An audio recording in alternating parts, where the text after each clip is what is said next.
welcome to another Talk Vietnam. Our guest on this show today is Dr. Daniel Truong. He is the medical director and founder of the Parkinson's and Movement Disorder Institute at the Orange Coast Memorial Medical Center in Orange County, California. He's a leading expert in neurological disorders, not only in the U.S., but also globally. And today he's going to talk to us about his work here in Vietnam. Dr. Truong received his medical training in Germany, and at the Medical University of South Carolina, he honed his specialty, neurology. He received his fellowship training in movement disorders with Professor Stanley Fawn and the late Professor David Marsden, two world-renowned experts in this field. Dr. Truong is one of the pioneers of botulinum toxin treatment and has published extensively on the topic. He is the author of 100 publications in international medical journals and book chapters in the field of movement disorders and Parkinson's disease. Well, thank you, Dr. Truong, for joining us here. I know that you came a long way, but you're making the stop here in Hanoi to join us, so thank you for that. Welcome. I want to just start out with this. The Los Angeles Times once described you as a miracle doctor. This was in 1991. How did that title come about? Well, I have a few patients. They are very fanatic, and they approach me, and they were impressed about me mainly because of my accent, not because of my skill. And I think it was them they create that. Well, there must have been a reason. Can you describe what you did for these patients for them to claim you as a miracle doctor? Well, there's a little bit of luck. I was at the right place at the right time. That Dr. Alan Scott, a person who developed the botulinum toxin at the time, so kind to provide me with the toxin, even I was a very young person. And so I used it to treat them. And it worked? It worked. So that was a miracle. By luck, you came upon this. Is it botulinum toxin? Am I pronouncing? I have to correct. I was not the first one who... Not the first one to use this treatment. Yes. But one of the first. Now, can you share with us just a little bit your driving force, why you chose this field of neurology, and in particular movement disorders and Parkinson's disease? Well, I was a neurologist. Then I became a psychiatrist. And during the time I was in psychiatry, I see a lot of people who move. So I didn't know, it became intrigued. Okay, and especially because I knew little about it. So I decided to, then I got married, so I decided to go to America to learn it. And that's about it. That's it.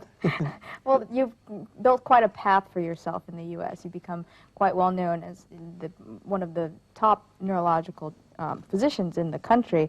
Can you describe a little bit about the path you took? So you started from Germany, then you came to the United States. Yeah. Now, from the United States, you kind of built your way up. Was it difficult? How was that road? Well, I was in Germany. You know, I never thought that I would do what I'm doing today, to be honest. My family was not in science, so I thought I will get doctor degree and go there and make money, have family, that's about it. But then I went to South Carolina, get a job, and do what I need to do. Then one day, I saw some patient with movement disorder more, so I decided to apply with one of the most famous neurologist at the time, Stanley Fawn. So I went to New York, applied him, and have an interview. After listening to me for a few minutes, he walked me out the door. He walked you out the door? Yes, he did. Good or bad? Well, he didn't obviously take me. Good. Oh, he didn't take you. He told me that he wouldn't take me, so he walked me to the door, stand at the door. I decided to knock the door one more time, come in, and ask him to reconsider. So he told me that he wouldn't have a job for me. So he walked me to the door again. Number two, but okay. Through the door, down the hall. Well, you know, I just walked back a third time, knocked on his door and walked in, told him I would work for free. And he told me he wouldn't take me even for free. Oh. Okay, so did you walk through a fourth time? No, I leave, and he told me that he doesn't believe in volunteer working for free. He doesn't believe on it. So then he told me New York would be dangerous after 6 p.m., so I better leave. Okay, so I leave. And, but I only know afterward that he decided to call my chairman in South Carolina. And he's so kind to tell Dr. Fawn that he should take me. And Dr. Fawn listened. And he told him a few reasons behind it. And I got a call, come back, you get a job, I pay you too. Oh, so wow. that's it. And that's how the story began. And then the second, Dr. Stanley Fawn also, after Dr. Fawn, I asked for Dr. Marsden, who is a very prominent person in the UK. And here again, the best way to get to a good place is volunteer to work for free. It's the same thing. Did he accept the volunteering, or did he not believe in that either? Well, he at the time began to accept it because I began to publish a few times, and I never forgot my first publication that I wrote up. Dr. Stanley Fawn looked at my paper, and his face was red, and then blue and red, and then said, "Dan, I think you need to learn your English again." Oh. That was the one thing for the publication. But you were published nonetheless. Now, I know that you first returned to Vietnam in 1991. Is that Yes. correct? And since then, you've been back 20 times. And, you know, most recently for the past 3 years for this info conference. Before that, what brought you back to Vietnam?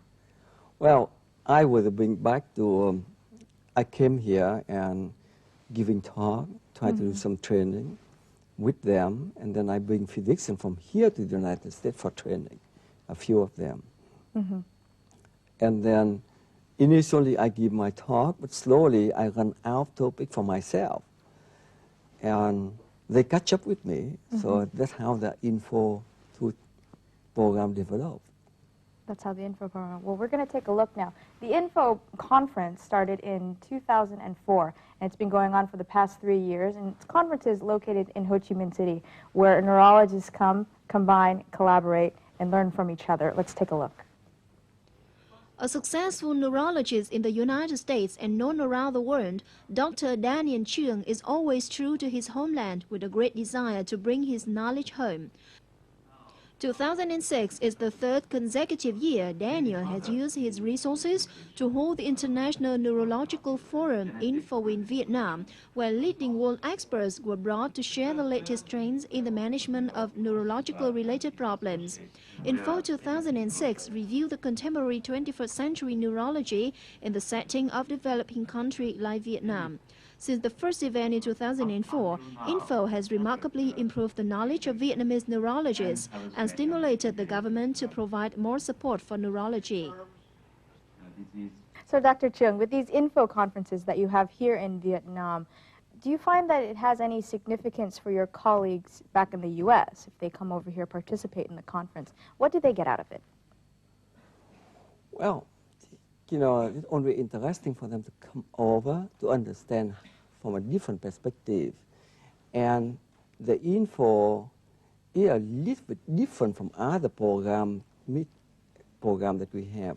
It's also that besides teaching, we, the faculty, also come closer together and know one another more and able to collaborate with one another. And they also understand about Vietnam more.